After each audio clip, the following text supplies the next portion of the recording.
لە دیدی چاودێرانی سیاسیدا سەردانی سەرۆکی فەڕەنسا بۆ عێراق و هەرێمی کوردستان لە ڕەوشێکی هەستیاری ئێستای عێراقدا پەیامێکی گرنگە بۆ پشتیوانیکردن لە عێراق و هەرێمی کوردستان لە ڕوبەڕووبوونەوەی تیرۆر و مامەڵەکردنی دامەزراوەکان لەگەڵ ڕووداوەکان و بەهێزکردنی پەیوەندیەکان لەسەر ئاستی دەرەوە.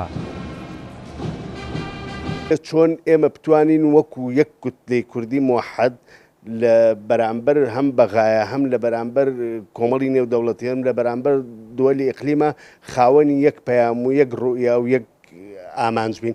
ڕاستە بە تێڕوانینی جیاجیاوە بەڵام لەسەر نقاتە استراتیژیەکان جۆرێک لە یەکگرتوویمانەوە هاتنی ماکرۆن بەو قورساییە بۆ کۆنگرەیە کە لە بەغا ئەبەسترێ و دواتر سەردانی هەرێمی کوردستان و سەردانی مووسڵ و ئەمانە جۆرێک لە پەیامە بۆ شعبی عێراقی کە فەڕەنسا وەکو ئەندامێکی هەمیشەیی ئەنجومەنی ئاسایش و یەکێک لە وڵاتە خاوەن بڕیارەکان عێراق فرامۆژ ناکا و هەرێمی کوردستانیش فرامۆژ ناکا.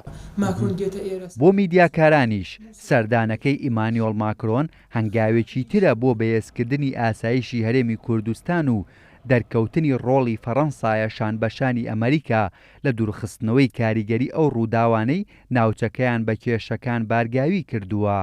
حزبی سیاسی لە عێراق لایەنەکان کەوتونەتە بەردەم دوو تەحەدیە کە هەم هەڵبژاردنەوە هەم کشانەوەی هێزەکانی ئەمریکای حاڵەتێکی دەرونی باشە بێ بۆ عێراقەکان کە ئەوە تەنها ئەمریکەکان نییە دەتوانن لە قۆناغەکانی هەڵبژاردن یا جەنگەکانە لەگەڵ عێراقەکان بن. ئەوە تەنها ئەمریکانیە بەڵکو فەڕەنساش دەیەوێ ماکرۆن دەوێت ئەو پەیامە بە عێراقەکان بگەێنەکە ئەوان دەتوانن لە هەر وێزگەیەکدا پشتیوانی خۆیان بکەن. دەبینین ماکرۆن کاتێک دێتە بەغدا سەردانی هەرێمی کوردستان دەکا سەردانی مووسڵ دەکا ئەمە پێمان دەڵێ پشتیوانی جارێ معنەوی فەڕەنسیەکانە بۆ هەردوو پایتەخت کە بچنە پرۆسەی هەڵبژاردنەوە.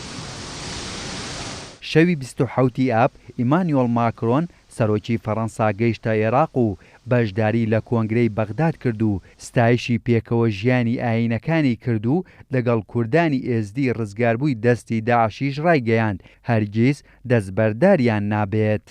هێمن کەمال، کورسات نیوز، سلەیمانی.